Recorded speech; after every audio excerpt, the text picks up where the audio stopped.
Welcome back. Here's a look at some of the measures that might spur growth for business in the federal budget by the numbers. First, a big ticket rebate, $2.5 billion returned to small and medium-sized businesses for the carbon tax. The ability to write off investments in new technology, that will cost the government $725 million over 5 years.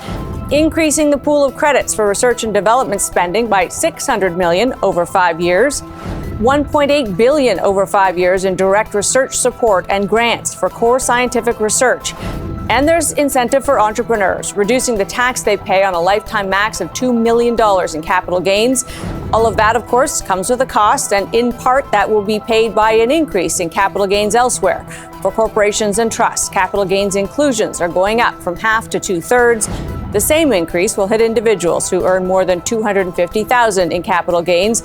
Those tax increases are expected to raise about $20 billion over 5 years. So there are things in the federal budget aimed at encouraging business investment. And of course, there are things that will cost some businesses and higher taxes.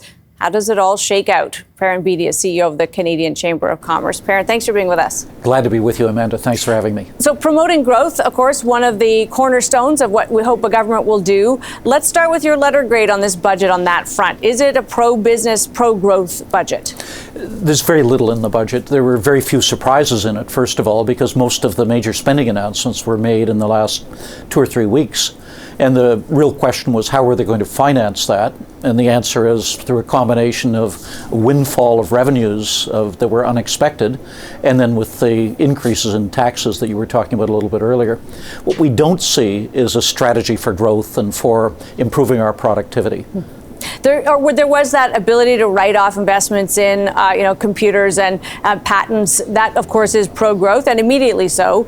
Not enough, would you say? No, not enough.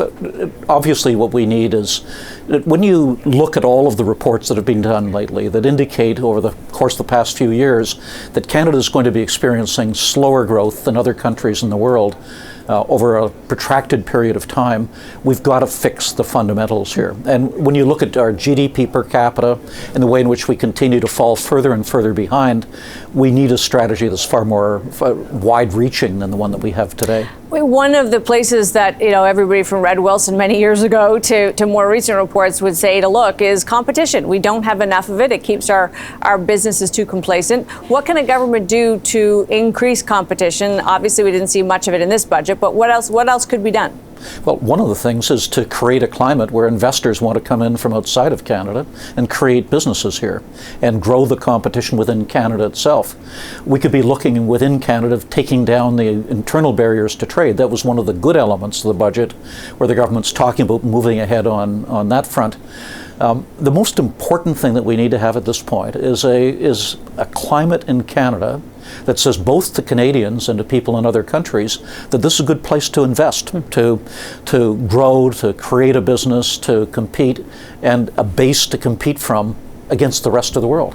On that front, the capital gains changes, they're minor in some ways, Perrin, but does it have a dampening effect on our appeal as a place to invest?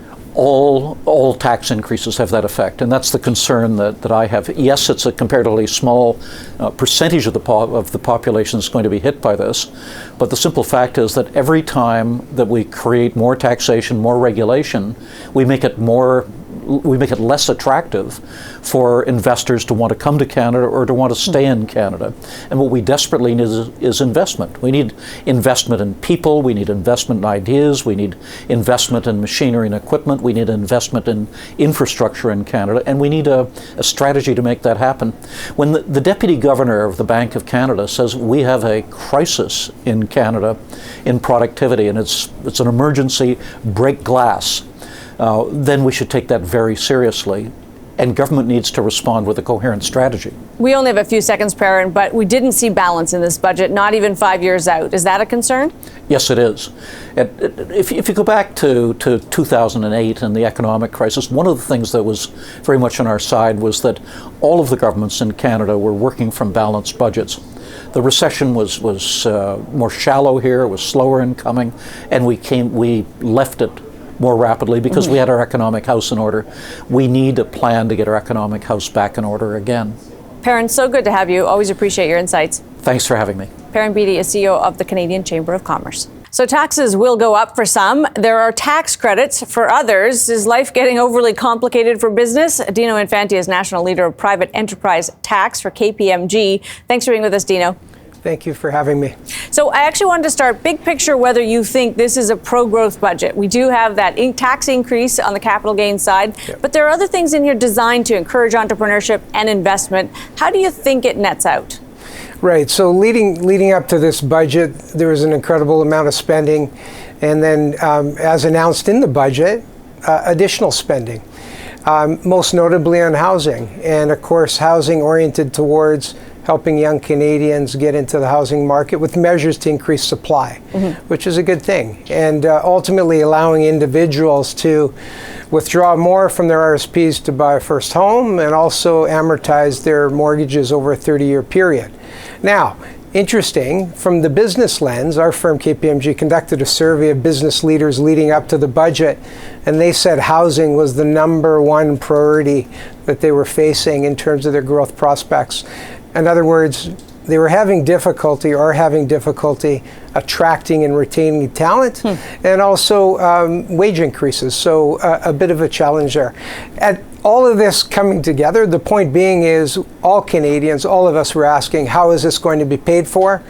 And we got our answer. It's increasing the capital gains inclusion rate. And, you know, the finance minister was quick to say that they ran the numbers on this. It's a reasonably small number of both individuals, about 40,000, and corporations, about 300,000, 310,000. But is the net effect of it likely to be a dampening one? Do you worry about business investment on the other side of that kind of a change? Or is it just, you know, we need to raise taxes somewhere if we're going to spend more than we've got? Right. You know, productivity is an important hot topic today. We know Canada's lagging in productivity. What that means is Canadian businesses need more capital to reinvest into their business. To reinvest in their business means to grow, to be more productive, to be more profitable, which equates to more taxes, higher wages for employees, and hopefully stabilizing inflation. One of the ways we saw in this budget and previously, Dino, that the government is trying to promote growth is through tax credits. There are tens of billions in green tax credits that are on the books, theoretical, not yet into law, not yet in use. Are you optimistic that A, those will come to pass sooner rather than later, and B, that they will actually create an atmosphere of investment? Yeah, so as part of our survey that KPMG had done, the business leaders told us, said they want these green tax credits. They're waiting for these green tax credits to come into law because they're facing and concerned about falling further behind the U.S., in particular with the U.S. Inflation Reduction Act. So they were hoping for credits and legislation to come into force. They want it quicker, faster, so they can get on with it and invest in their business, and that's a good thing. That further enhances productivity and allows, once they're implemented, Canadian businesses to potentially be world-class leaders in this area. We didn't see, though, anything more, did we? I mean, we're still seeing kind of a lag on the implementation of those credits. That's right. And remember, these were first introduced in 2021, 22, 23, and we still don't see legislation yet. Hopefully it's coming. Business leaders want it. Dino, so good to have you for this. Appreciate your time. Thank you. Dino Infanti, National Leader of Private Enterprise Tax for KPMG. Coming up, a dental plan sounds like a fine idea in theory, but is it working in practice? That's still ahead. But first, Red Lobster could become the latest business to choose an orderly bankruptcy proceeding as a way of negotiating out of some debt and other obligations.